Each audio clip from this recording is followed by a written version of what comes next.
This is Edith signing into the Hivemind. Um, I'm gonna tell you about. Well, I watched the two latest Tarantino movies, Django Unchained and The Hateful Eight, this week because I don't know, I got really lazy. um, so first, I'm going to talk about Django Unchained.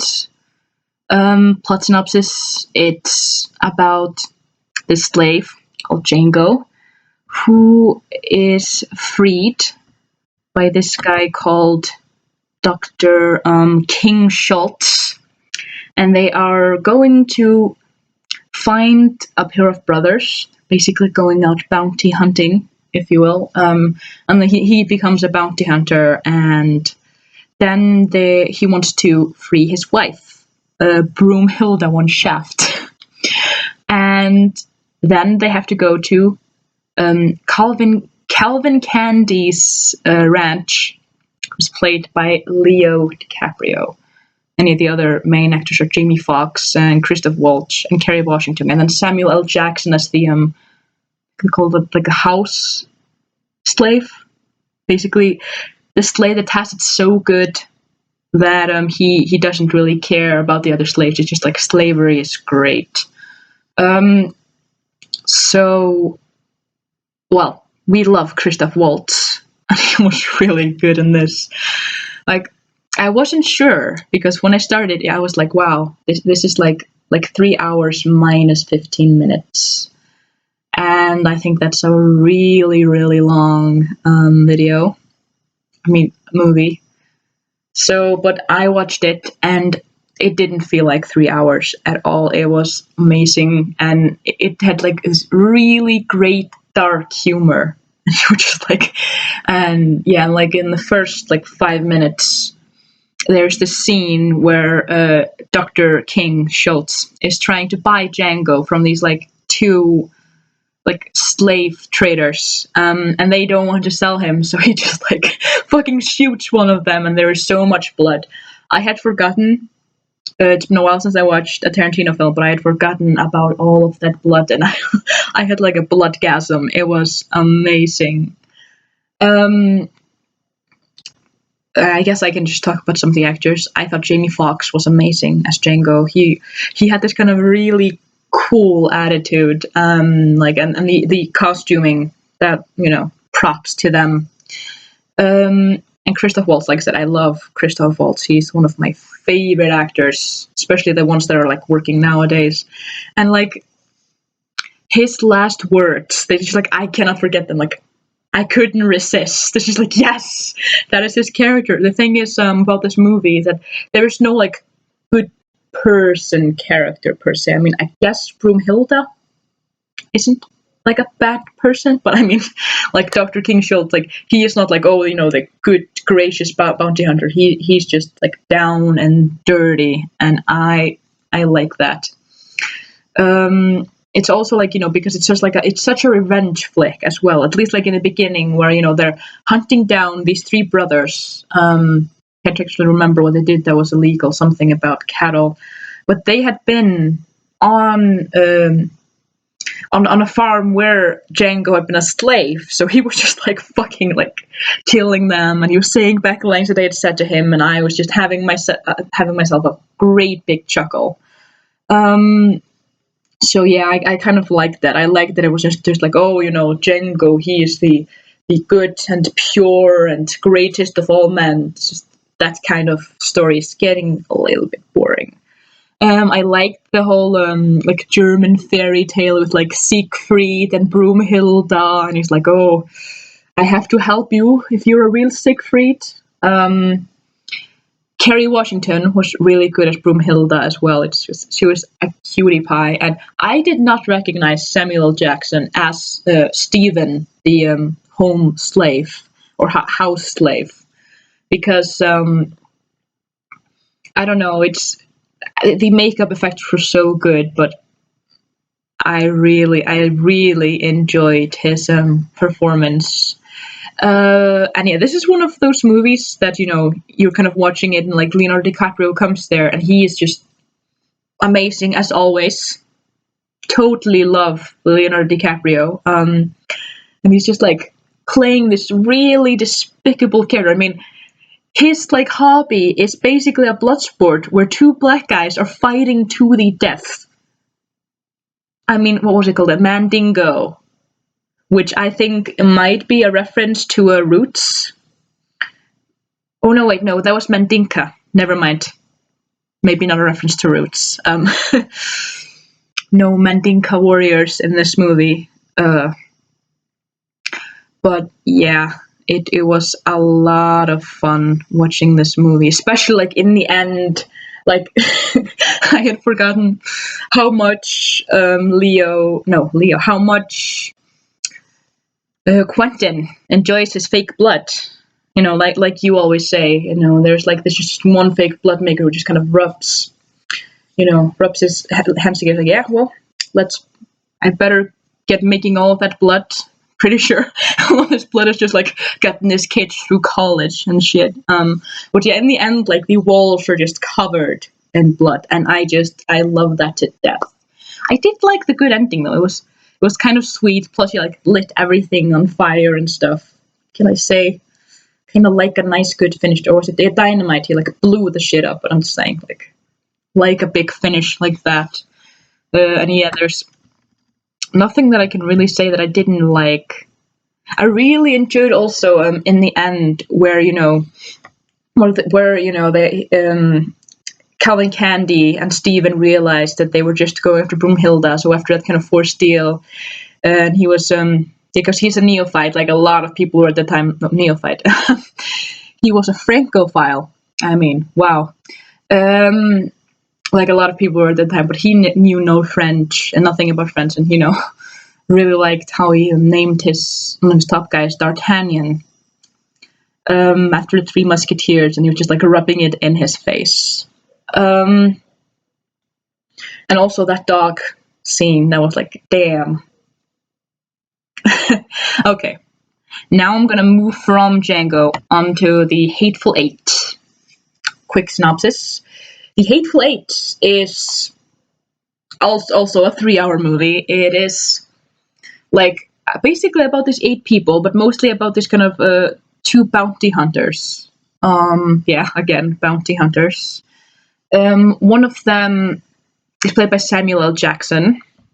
I really enjoy. I can't remember his name. It's Major Marquis Warren, and then John Ruth, played by Kurt Russell. But mostly about the Samuel L. Jackson character, though. But yeah, basically all 8 of them end up in this cabin called like Daisy's Haberdashery, which I just no, not Daisy's. Minnie's Haberdashery. So what I liked about this one is again, like a lot of good people, like they got kind of a lot of the regulars. They got Samuel L. Jackson, they got Tim Roth, Michael Madsen, but they've also got like Jennifer Jason Leigh is playing Daisy Domergue, who is a bounty that Kurt Russell's bounty hunter is getting. This is such a great female role because this isn't like a normal, because in like kind of like the cliched things, it would be like, oh, she didn't actually commit murder. She did it because she was protecting her children, or she was framed or something. But she's just like a despicable character, and then later on, we find out that she's like basically like the second in command of this like huge gang, and I loved every minute of it. It was amazing because you don't know where it's going. At first you're like, oh, they go to this cabin, like pressures are building because one of them is black, one of them was a part of a racist army, one of them was like leading the Southerners in the Civil War, so a lot of heat in there. But then all of a sudden it turns into a whodunit when somebody poisons the coffee, and John Ruth and Obi, I liked Obi, they both get poisoned to death. And of course, so much blood because they're like puking blood, and I'm just like sitting there, just like, oh my god, I really maybe enjoyed it a little too much. But a lot of the scenes like I also enjoyed was, for example, with Daisy, is that she has a foul mouth and she says very offensive things, and the three of them, John, Ruth, Marquis, and Daisy, are riding in this carriage on their way to Minnie's haberdashery, and she just says something like racist, and John Ruth just fucking like punches her in the face. And he does this multiple times. And like I said, usually this would be like, oh, he punched a woman. But it's just like, oh my god. Like, it was so funny because she fucking deserved it. I'm not saying like, oh, violence against women is okay. Okay, I'm not doing that. I'm just saying that I like this. She is kind of like, like a male character in a movie. Like, she is just a bad person. It's kind of like in Django, like, the people in there are not good people. Nobody there is a good person. Maybe OB. OB was fine. And also, like, Minnie and all of her people who sadly were murdered. That was actually, like, I was very close to I was very upset. I might have cried. Didn't cry, though, but, especially with the little girl with a smile where they were just, like, shooting her, and then she was like crying on the floor. Also the Australian girl. I really enjoyed the Aussie girl. She was super cute.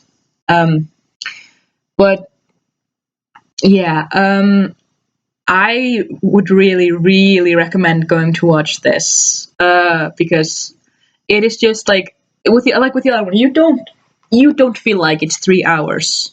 Like, at first you're just like, oh, where are they going with it? Then when the whodunit thing comes, and then when the resolution comes, at like everybody except for like the bounty hunters was involved with this.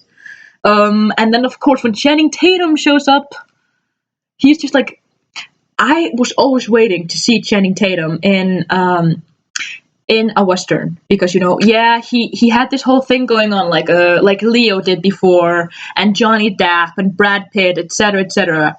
He has that kind of pretty boy thing. I was like, oh, that's the guy from like Step Up and I think Dear John or something, so like romantic movies. But then he just goes in there, and I was actually really sad when he like just got shot in the head. It was really funny though, especially because like, after it's revealed that he's Stacy's brother, and like his like brains just like go all in her face. Sorry, it was hilarious, and she's like screaming, and everything is chaos. But yeah, I'm just saying, like, Samuel Jackson, he was like really good as like Marquis, especially like this one part where he's telling the General Sandy Smithers, when he's telling him the story about like how he killed his son. And I was just like, because he had like warning about this movie, it is very obscene, I guess I could say. It has some very explicit like no shit explicit scenes, but that one story about how he murdered his son, I was just like like I was like, in the end, when he starts laughing in the end, like hysterically, and I start laughing, and it's like, it's such intensely dark humor that yeah, like, word to warning, it's really dark, but I just fucking loved it. So yeah, I would just say, like, I know you watched Django before, but I would say watch Hateful Eight. Because even though I told you this stuff, I'm just saying, Channing Tatum, Samuel L. Jackson, Kurt Russell, Jennifer Jason Leigh, Tim Roth, he was really doing his British accent as well. He was just like, oh, I'm so posh. Poshy, posh, posh. I'm just like, and yeah, Michael Madsen. I think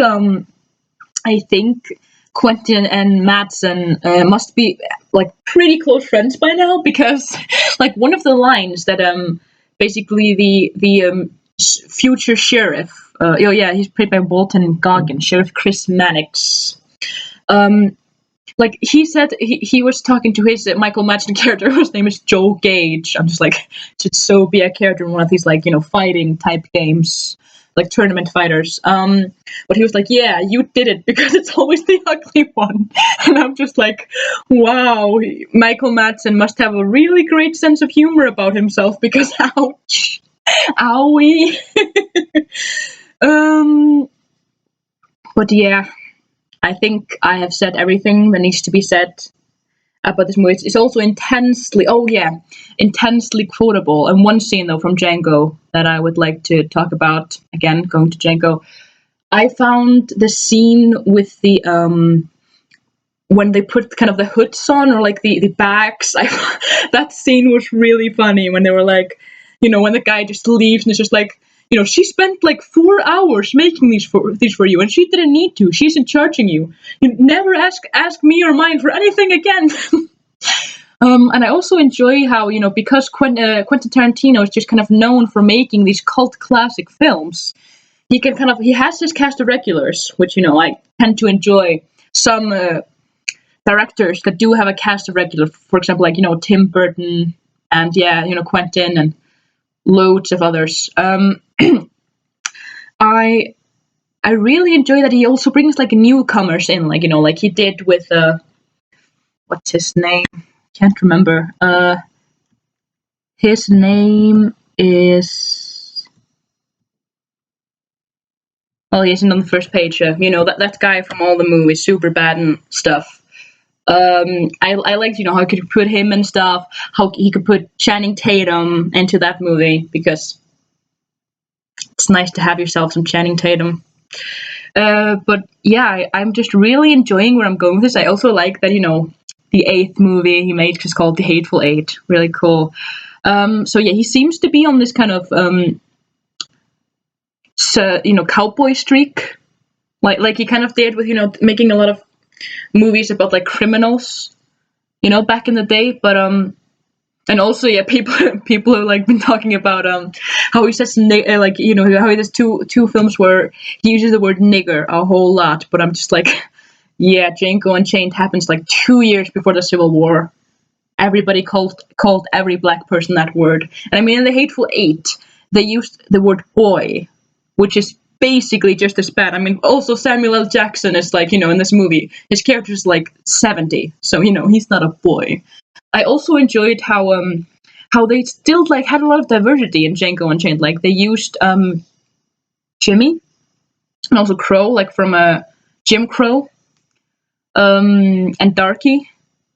Not that I'm a connoisseur of derogatory words used against African American people. I just found it nice that they didn't use the same word throughout the whole movie. It would have become a tad repetitive. So yeah, anyways, that was my download into the wow, I don't even know. I don't know how to end this. Yeah. That was my emission. No, that's out. This is my contribution to the Hivemind, let's say.